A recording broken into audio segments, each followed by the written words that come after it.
30. L'empereur est sorti sur les 2 heures. Nous nous trouvions autour de lui. Il est revenu sur les journaux, des débats sur les statuts que les papiers annonçaient devoir être élevés à Moreau et à Pichegru.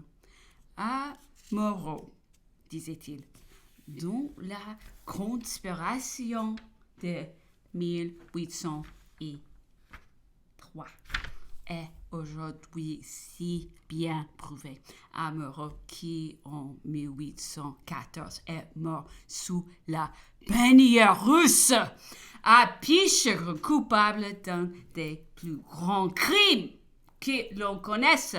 Un général qui s'est fait battre exprès, qui a fait tuer ses soldats, des connivences avec l'ennemi.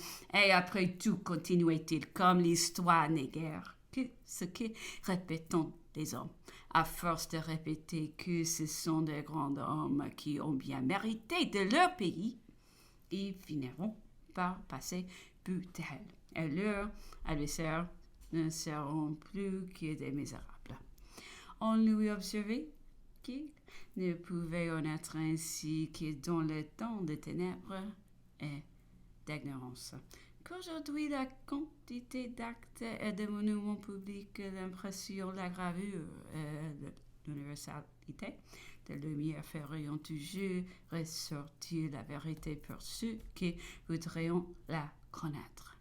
Que chaque parti aurait ses historiens à l'aide d'escale, l'homme sage pourrait toujours porter un jugement impartial. L'empereur alors reprit toute l'affaire de Moreau, Georges et Pichegru, dont j'ai déjà parlé et dont j'ai promis plus tard les détails. Il a dit aujourd'hui que c'est lui qui confessa. Les premières indications désigna sans pouvoir le nommer une personne à laquelle Georges et les autres chefs ne parlaient que chapeau bas, avec beaucoup de cœur et de respect. On présuma d'abord que ce devait être le duc de Berry. Un instant, on pensa que cela avait pu être l'apparition momentanée du duc d'Enghien. Charles d'Auzillé, l'un des conspirateurs qui, la mélancolie saisit dans sa prison, déchira le voile sans intention.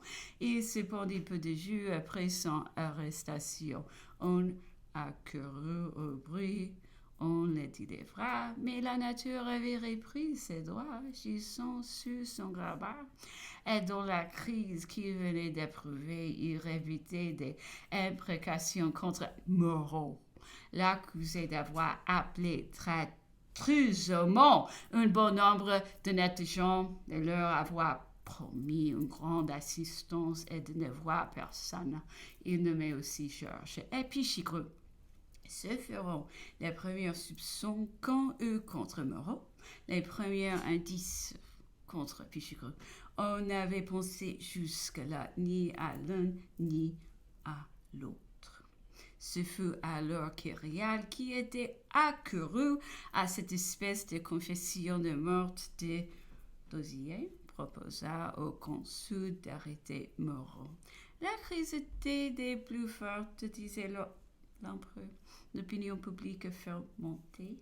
On calomniait la sincérité du gouvernement sur la conspiration dont il parlait, sur les conspirateurs qui dénonçaient. Ils étaient au nombre d'environ 40 et que le gouvernement affirmait entre dans Paris. On en publia les noms et le premier consul mit son honneur à son saisir.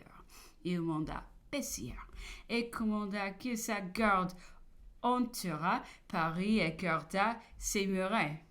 Pendant 6 semaines, personne ne sortit plus de Paris sans des motifs précis et autorisés. Sous les esprits étaient sombres, tous les esprits. Mais chaque matin, les moniteurs annonçaient la capture d'un, 2 ou 3 des individus mentionnés. L'opinion tourna, elle me revint et l'indignation croissait à mesure qu'on s'agissait de conspirateurs. Il n'en échappa pas un seul, ils feront tous arrêter.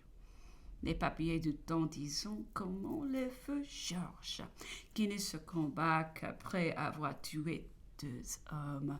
Il paraît qu'il avait été trahi par son camarade, qui conduisait le cabriolet où ils étaient ensemble l'un et l'autre. Quant à Pichegru, il fut victime de la plus infâme trahison. C'est vraiment, disait l'empereur, la dégradation de l'humanité. Il fut vendu par son ami intime. Cet homme, disait l'empereur, que je ne veux pas nommer, dont son acte est hideux et dégoûtant. Et ici, nous lui apprîmes que ce nom était dans le Moniteur, ce qui l'étonna. Cet homme, continua-t-il, ancien militaire, et qui depuis a fait les négoces à Lyon, vint offrir de la livrer pour 100 000 écus. Il raconta qu'ils avaient soupé la veille ensemble et que Pichegru, se lisant chaque matin dans le Moniteur et sentant approcher sa destinée, lui avait dit « Mais si moi et quelques généraux, nous allions résolument nous présenter au front des troupes, ne les enlèverions-nous pas ?» « Non, lui dit son ami. Vous ne vous doutez pas de la France, vous n'auriez pas un seul soldat. Et il disait vrai. La nuit venue, l'infidèle ami conduisit les agents de police à la porte de Pichegru, le détailla de forme de la chambre ses moyens de défense. Pichegru avait des pistolets sur sa table de nuit. La lumière était allumée. Il dormait. On ouvrit doucement la porte avec des fausses clefs que l'ami avait fait faire exprès. On renversa la table de nuit, la lumière s'éteignit et l'on s'écoyota avec Pichegru réveillé en sursaut. Il était très fort, il fallut délier et le transporter nu. Il rugissait comme un taureau.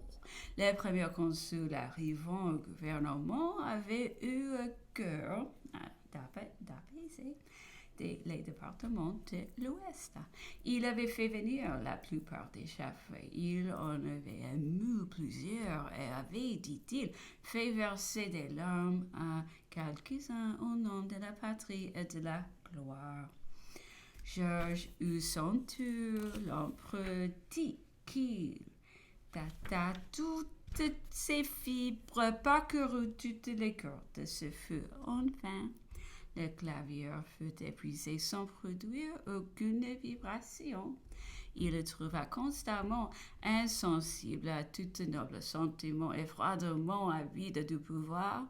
Il en demeurait toujours à vouloir commander ses cantons.